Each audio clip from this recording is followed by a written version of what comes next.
4, 3.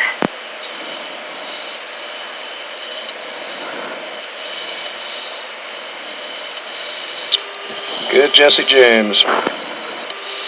Doors are closed.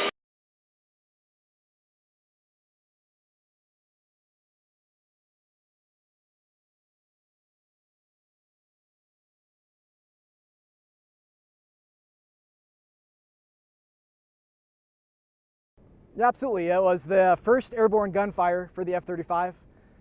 Just going out there today to make sure the functionality, loads, vibroacoustics, all that stuff worked. And it absolutely did. It went about as smooth as you could have expected on the first flight. So we fired 3 different bursts. The first one was 30 rounds and then 2 bursts of 60.